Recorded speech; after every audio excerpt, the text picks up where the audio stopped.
आइए अगला क्वेश्चन हम लोग देखते हैं। 15वां क्वेश्चन दिया है समांतर चतुर्भुज ए बी सी डी जिनके 3 शीर्ष, ए का मान दिया है -2,3, बी का मान दिया है -6, प्लस का 6,7 और सी का मान दिया है 8,3। तो चौथा शीर्ष पूछा है।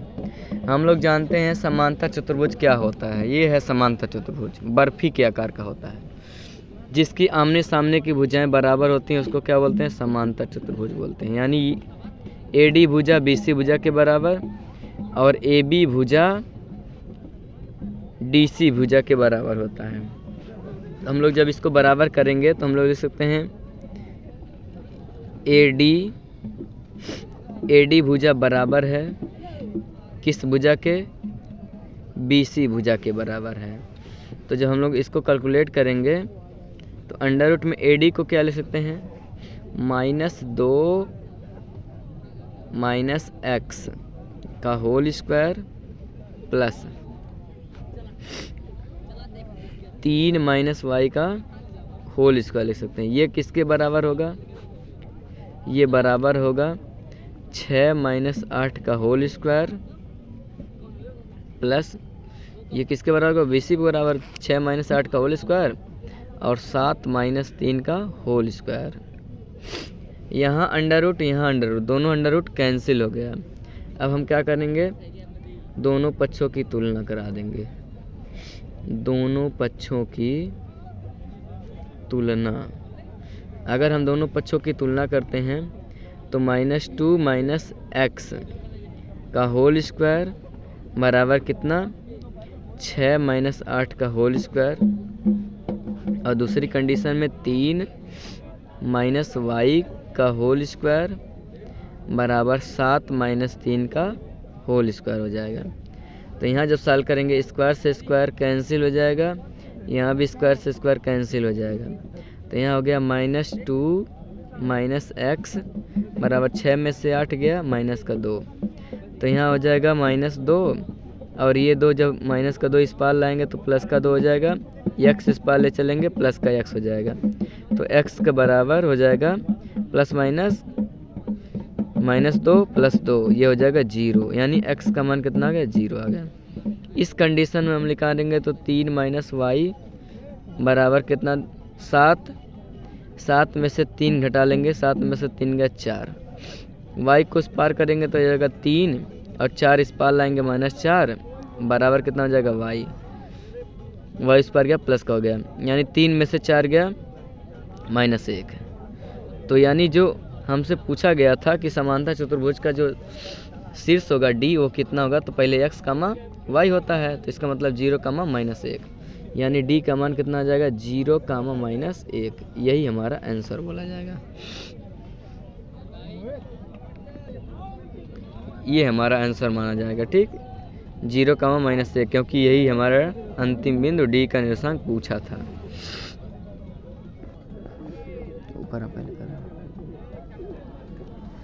आइए देखते हैं 16वां क्वेश्चन। दिया चित्र में बिंदु P के निर्देशांक क्या होंगे? दिया है x एक्सिस, y एक्सिस।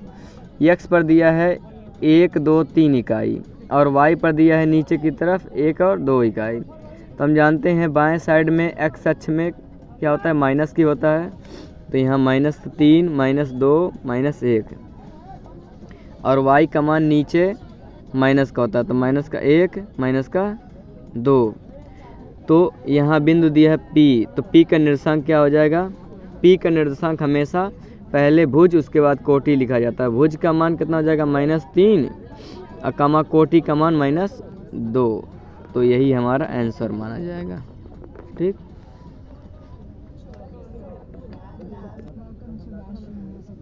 आइए 17वां क्वेश्चन देखते हैं। दिया है बिंदु 3,4 की y अक्ष से दूरी क्या होगी? y अक्ष से दूरी आइए देखते हैं। y अक्ष मतलब होता है ये, x अक्ष ये है और y अक्ष जो ऊर्ध्वाधर खड़ा है उसको बोलते हैं y अक्ष। y अक्ष से बोला है, y अक्ष से दूरी, इस बिंदु की y अक्ष से दूरी, इस बिंदु की y अक्ष से दूरी, y अक्ष से दूरी कितना इकाई है? 1, 2, 3 इकाई। तो आंसर में हो जाएगा y अक्ष से दूरी, y अक्ष से दूरी क्या इकाई है गिन लीजिए, 1 2 3 इकाई, तो आंसर में 3 इकाई हो गया। आइए 18वां क्वेश्चन देखते हैं। दिया बिंदुओं -2,6 और -2,10 को मिलाने वाले रेखाखंड के मध्य बिंदु का निर्देशांक। एकदम सेम टू सेम सवाल आ गया, मध्य बिंदु का निर्देशांक वाला। अब इसका सवाल हम लोग अभी पढ़े हैं, मध्य बिंदु का निर्देशांक निकालने का तरीका। मध्य बिंदु के निर्देशांक कैपिटल X बराबर होता है x1 + x2 बटे 2।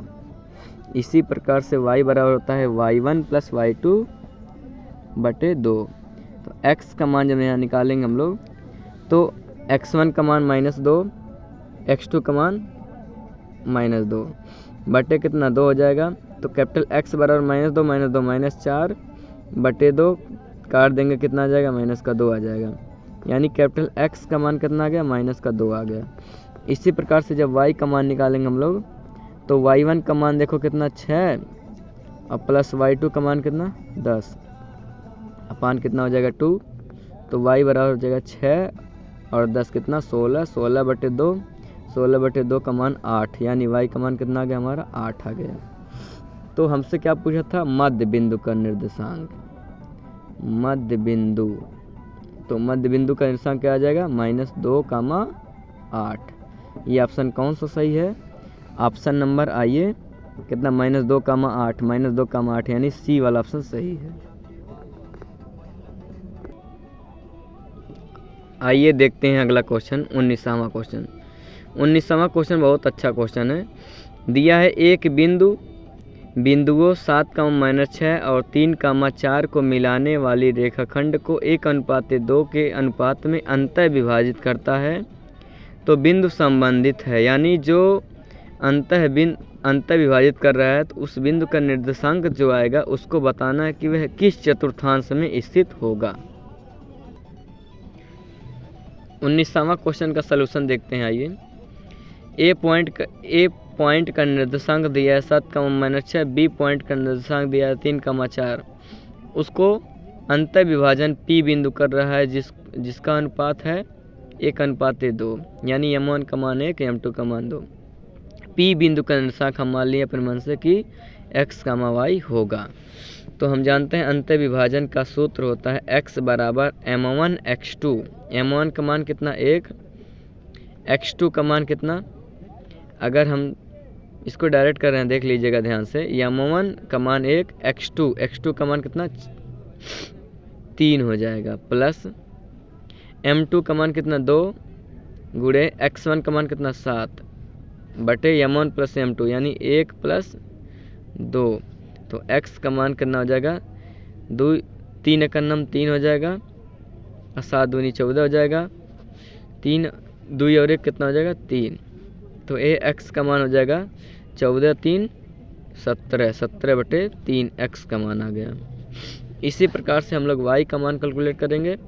y का मान कैलकुलेट करने के लिए सेम टू सेम वही प्रोसीजर है, m1 y2 होता है। तो m1 का मान 1 गुणे y2 का मान कितना 4 प्लस m2 का मान कितना 2 गुणे m2 का मान कितना 2 गुणे y1 का मान कितना -6 बटे कितना हो जाएगा 1 + 2। तो ये y बराबर हो जाएगा 4 × 9 4, 6 दूनी 12 -12 हो जाएगा बटे 2 और 1 कितना 3। तो y का मान आ जाएगा 12 में से 4 गया कितना -8, -8 बटे 3। यानी जब हम इसके निर्देशांक P बिंदु का निर्देशांक लिखेंगे, P का निर्देशांक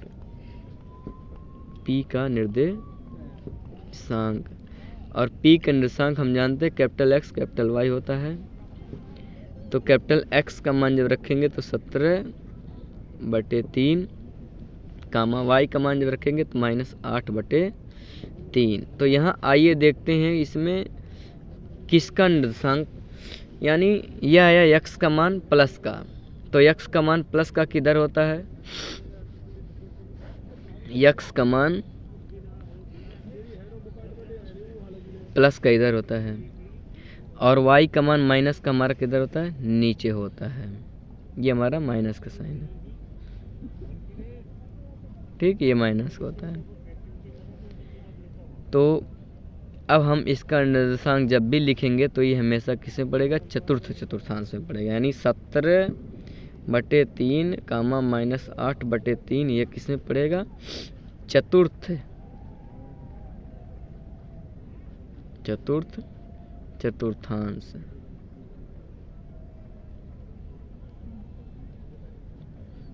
ये ऑप्शन हो जाएगा। ऑप्शन नंबर कौन सा सही है 19 का? 19 का ऑप्शन नंबर डी सही है, चतुर्थांश। 20 नंबर देखिए, बहुत आसान सवाल है, इसको हम आपको समझा देंगे, आप लोग इसको लगाइएगा। होमवर्क आपका यही रहेगा। दिया है बिंदु 3,4 की मूल बिंदु से दूरी क्या है। तो आइए देखते हैं इसको कैसे निकालेंगे।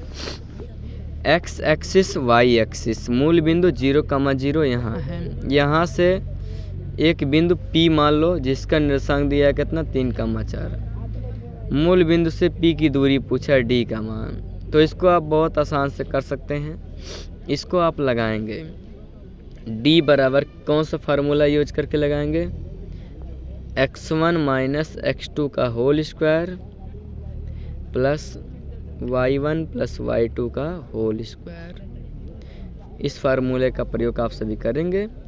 और ये हमारा किसका मान होता है, x1 y1 का मान होता है, और ये हमारा x2 y2 का मान होता है। इस फार्मूला का यूज करके हम लोग इसको कर सकते हैं। आप लोग इसको ज़रूर लगाइएगा। ये आपका आज का होमवर्क है। और होमवर्क सॉल्व करके कमेंट बॉक्स में अपना आंसर ज़रूर लिख के भेजिएगा। आंसर ज़रूर देना है इसका आप लोग को।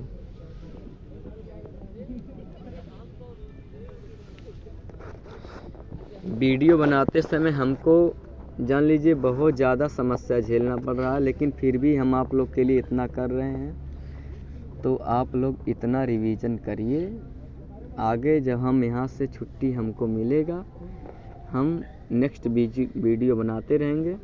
आप लोग उसका ध्यान दीजिएगा, अच्छे से क्वेश्चन जितना भी कराया जा रहा है उतना ध्यान दीजिए।